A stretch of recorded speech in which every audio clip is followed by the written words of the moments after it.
Assalamualaikum warahmatullahi wabarakatuh. Saya Elvina Dia Permatasari, NPM 1804041057. Di sini saya akan mempresentasikan materi-materi keprodian jurusan Ekonomi Syariah. Yang pertama tentang mikro dan makroekonomi. Ekonomi mikro adalah ilmu ekonomi yang mempelajari perilaku konsumen dan perusahaan. Sedangkan ekonomi makro adalah ilmu yang mempelajari bagaimana perekonomian secara keseluruhan. Yang kedua, tujuan ekonomi mikro. Yang pertama, mengkaji mekanisme pasar, dan yang kedua, menganalisis setiap kegagalan suatu pasar. Yang ketiga, tujuan ekonomi makro. Tujuan ekonomi makro yang pertama yaitu mengontrol laju inflasi, yang kedua meningkatkan pendapatan nasional suatu negara, yang ketiga menjaga stabilitas perekonomian, yang keempat membantu pemerataan distribusi pendapatan, dan yang kelima menjaga neraca pembayaran di luar negeri tetap seimbang. Materi selanjutnya yaitu perang harga atau persaingan harga. Persaingan harga adalah kondisi di mana perusahaan saling bersaing dengan menurunkan harga demi memenangkan kompetisi. Mereka saling berebut pangsa pasar dan menjual lebih banyak output dengan memangkas harga dengan tajam. Materi selanjutnya yaitu bentuk-bentuk kebijakan makroekonomi.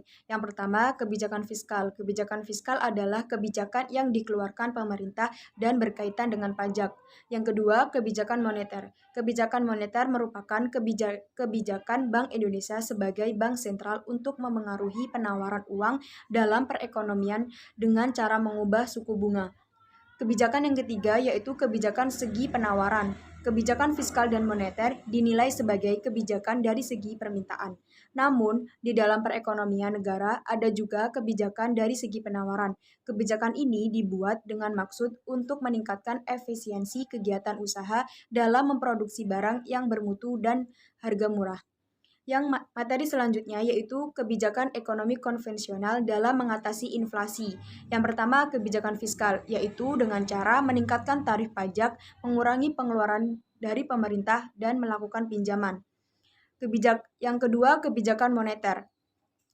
Kebijakan moneter dalam mengatasi inflasi yaitu dengan cara menambah ataupun mengurangi jumlah uang yang beredar. Yang ketiga yaitu kebijakan non-fiskal dan non-moneter, yaitu dengan cara menambah hasil produksi. Yang kedua, mempermudah masuknya barang impor. Yang ketiga, menstabilkan pendapatan masyarakat. Dan yang keempat, menetapkan harga maksimum. Materi selanjutnya yaitu inflasi dalam ekonomi Islam. Inflasi dalam ekonomi Islam merupakan sebuah fenomena alam yang menimpa kehidupan seluruh masyarakat di seluruh dunia sejak masa dahulu hingga sekarang. Inflasi terjadi karena harga-harga secara umum mengalami kenaikan dan berlangsung secara terus-menerus. Selanjutnya yaitu kebijakan ekonomi Islam dalam mengatasi inflasi.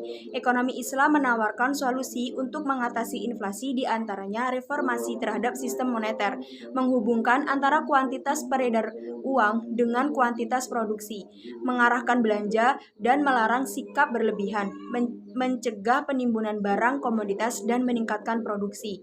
Materi selanjutnya yaitu kebijakan moneter dalam ekonomi Islam. Sistem moneter dalam Islam tidak memperkenankan instrumen bunga eksis di pasar. Fokus kebijakan moneter Islam lebih tertuju pada pemeliharaan perputarnya sumber daya ekonomi. Kebijakan moneter Islam harus bebas dari unsur riba dan bunga bank. Materi selanjutnya yaitu tentang definisi dan konsep kebijakan moneter.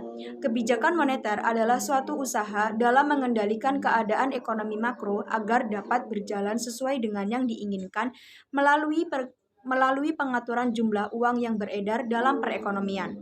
Materi selanjutnya yaitu manajemen moneter Islam. Manajemen moneter Islam adalah pengelolaan moneter yang berbasiskan nilai-nilai Islam yang diharapkan akan menciptakan stabilitas harga perekonomian yang kondusif dalam memberikan kontribusi terhadap pencapaian tujuan-tujuan pembangunan ekonomi suatu negara. Materi selanjutnya yaitu instrumen moneter konvensional dan Islam. Instrumen kebijakan moneter konvensional. Yang pertama, tingkat diskonto. Yang kedua, giro wajib minimum. Yang ketiga, himbauan moral. Dan yang keempat, operasi pasar terbuka. Sedangkan instrumen kebijakan moneter Islam yaitu yang pertama, sertifikat wadiah Bank Indonesia. atau yang saat ini dikenal dengan Sertifikat Bank Indonesia Syariah, yang kedua giro wajib minimum, dan yang ketiga sertifikat investasi mudharabah antar bank syariah. Materi selanjutnya yaitu pengeluaran pemerintah. Pengeluaran pemerintah diartikan sebagai penggunaan uang dan sumber data suatu negara untuk membiayai suatu kegiatan negara atau pemerintah dalam rangka mewujudkan fungsinya dalam melakukan kesejahteraan. Materi selanjutnya yaitu tentang ayat dan hadis ekonomi. Yang pertama yaitu ayat tentang gadai atau rahan, yaitu yang berbunyi wa in kuntum ala safari walam tajidu katiban farihanun maqbudah, yang artinya dan jika kamu dalam perjalanan dan bermuamalah secara tidak tunai, sedang kamu tidak mendapatkan seorang penulis, maka hendaklah ada barang jaminan yang dipegang oleh orang yang berpiutang. Quran Surat Al-Baqarah ayat 283.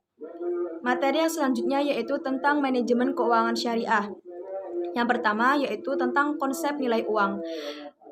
Time value of money, yaitu konsep yang menerangkan bahwa nilai uang pada saat sekarang lebih berharga jika di masa yang akan datang.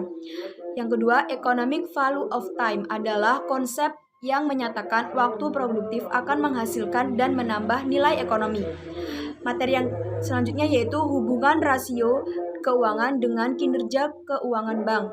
Rasio keuangan ada 4, yaitu rasio likuiditas, rasio solvabilitas, rasio rentabilitas, dan yang terakhir rasio aktivitas. Jadi, hubungan rasio keuangan antara rasio likuiditas, rasio solvabilitas, rasio rentabilitas, dan rasio aktivitas adalah untuk mengukur seberapa bagus kinerja keuangan pada suatu perusahaan. Jadi, jika semakin tinggi kemampuan perusahaan untuk menutupi kewajiban jangka pendek maupun panjang, memperoleh laba, dan mengelola aset, maka kinerja keuangan suatu perusahaan akan semakin bagus dan menarik para investor untuk berinvestasi di perusahaan tersebut.